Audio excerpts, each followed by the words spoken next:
कोई कार्यवाही होती है तो वहाँ का अधिकारी अवश्य दंडित होगा। इस संबंध में कल हमारी विशेष रूप से सभी अधिकारियों के संबंध में वार्ता हुई है। और 7वें बिंदु में उन्होंने दिया है कि प्रथम चरण में शिक्षा मित्रों के स्थानांतरण / समायोजन की समस्त कार्यवाही शासनादेश दिनांक 3 जनवरी 2025 के प्रस्तर 2 में उल्लिखित समिति द्वारा ही संपादित की जाएगी। अब समिति उसमें क्या है, पहले चूंकि ऑनलाइन हो रहा था, ऑनलाइन को हटा करके ऑफलाइन कर दिया गया। अब समिति में जनपद के हमारे श्रीमान जिलाधिकारी महोदय अध्यक्ष हैं, मुख्य विकास अधिकारी महोदय उपाध्यक्ष हैं, प्राचार्य डायट हमारे सदस्य हैं और श्रीमान जिला बेसिक शिक्षा अधिकारी महोदय सदस्य सचिव हैं। सहायक वित्त एवं लेखा अधिकारी समग्र शिक्षा जिला परियोजना कार्यालय के सदस्य हैं। इसके आधार पर संपादित की जाएगी। जहां कहीं कोई समस्या आएगी वरिष्ठता को लेकर के, अन्य समस्या को लेकर के, ये लोग इसको संपादित करेंगे।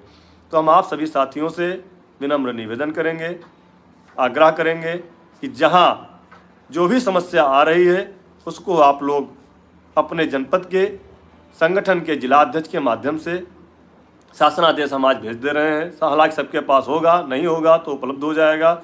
अपने ज़िले में, ज़िले के अंदर, ज़िले के बाहर मूल विद्यालय हमारे जो पुरुष भाई जाना चाहते हैं,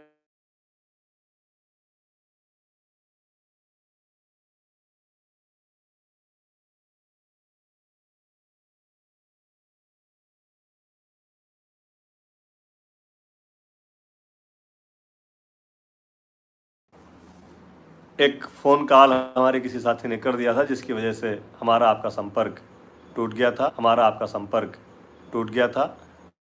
पुनः सभी साथियों का स्वागत है। सभी लोग अपने मूल विद्यालय पहुंच जाएं और हम उम्मीद करेंगे कि इस जाड़े की छुट्टी में ही, अभी चूंकि तारीख का निर्धारण नहीं हुआ है, अगले सप्ताह में हम उम्मीद करेंगे कि तारीख का निर्धारण भी पूरे प्रदेश के लिए हम लोग करवा लें। संगठन के हमारे सभी पदाधिकारी उसमें लगे हुए हैं। अभी केवल सूचना मांगी गई है। सूचना पूरी एकत्रित होने के बाद तारीख का निर्धारण भी हो जाएगा और सभी साथी अपने विद्यालय पहुंच जाएंगे। एक समस्या और आ रही थी, हमारी कुछ महिला बहनें हैं जो हालांकि कुछ समस्या ये कम है, जैसे हमारी महिला बहनें हैं तलाकशुदा हैं या उनके पति अब नहीं हैं, वह ससुराल भी नहीं जाना चाहती हैं, मायके भी नहीं जाना चाहती हैं, कहीं तीसरी जगह जाना चाहती हैं। एक समस्या उनकी ये निकल करके आई है, कई बहनों ने हमको फ़ोन किया है। तो हम उन सबको ये कहना चाहते हैं कि अभी ये पहला चरण और दूसरा चरण हो जाने दीजिए, फिर हम लोग जितने लोग रह जाएंगे उनके लिए फिर एक बार प्रयास करेंगे कि आप लोगों की भी समस्या का समाधान हो जाए। उसके बाद मूल जो समस्या है हमारी आर्थिक समस्या, उस पर भी हम बात करेंगे।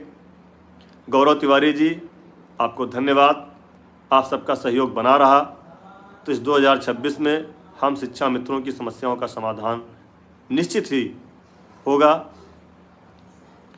मूल विद्यालय का फॉर्म सभी को भरना है, साथी पूछ रहे हैं। ऐसा नहीं है, जिस जनपद में सूचना मांगी जा रही है अगर किसी को भरना है तो ठीक है, जिसको कहीं नहीं जाना हालांकि उसको फॉर्म भरने की ज़रूरत नहीं है। यशवंत यादव जी, बहुत बहुत धन्यवाद, आप चंदौली से हैं अगर मैं पहचान पा रहा हूं, हमारे महामंत्री रहे हैं, बहुत निष्ठावान साथी हैं। अशोक सिंह जी, बहुत धन्यवाद आपको, आप सबका सहयोग अपेक्षित है। आप सबके आशीर्वाद से, आप सबकी दुआओं से ही हम ये सब कर पा रहे हैं। विजय श्रीवास्तव जी, धन्यवाद आपको। सत्यपाल जी, बहुत बहुत धन्यवाद। राकेश शर्मा जी, हाँ, बेसिक के बजट की समस्या एक आ रही है, क्योंकि उसमें सभी जनपदों से डिमांड लेटर जब मांगा गया था तो उन लोगों ने भेजा नहीं था, जिसकी वजह से समस्या आई थी। पुनीता पांडे जी, आपको धन्यवाद। चित्रकूट से संतलाल त्रिपाठी जी, हमारे मंडल अध्यक्ष हैं, आपको सादर प्रणाम। चित्रकूट तो एक ऐसी धरा है जहाँ के लिए कहा गया है कि देश में जब भी कोई परेशान होता है तो चित्रकूट आता है। भगवान राम भी वहाँ गए थे और अवश्य ही चित्रकूट हम लोग आएंगे, बस समस्याओं का समाधान एक बार हो जाए। निर्मल जी धन्यवाद। मलिक जी बहुत धन्यवाद। जीत कुमार यादव जी हैं बहराइच से, आपका बहुत धन्यवाद है। राम निवास जी, राधे राधे। विपिन कुमार जी मेरठ से हैं, नमस्कार। रामलाल जी हैं, आपको भी धन्यवाद, राधे राधे। जितने भी साथी जुड़े हैं सबको हम सादर प्रणाम करते हैं। मानदेय वृद्धि के लिए मैं बात कर रहा था और उससे पहले एक बार बात करूंगा कैशलेस चिकित्सा की। कल हम आपको बताना भूल गए कि कल प्रमुख सचिव महोदय जो स्वास्थ्य चिकित्सा के हैं आदरणीय श्री अमित कुमार घोष साहब से, उनसे भी हमारी मुलाकात हुई थी और 9 वर्ष की बधाई देने के साथ साथ उनसे हमने कैशलेस चिकित्सा की जो बात है उसके लिए भी बात की थी कि सर इसको थोड़ा जल्दी कराएं जिससे हमारे साथियों के कार्ड बन जाएं। और हमारे साथी बहुत परेशान हैं बीमारी से, परिवार के लोग परेशान हैं, जिससे सुविधा मिले तो हमारे साथी जो इलाज के अभाव में साथ छोड़ जा रहे हैं वो न छोड़ें।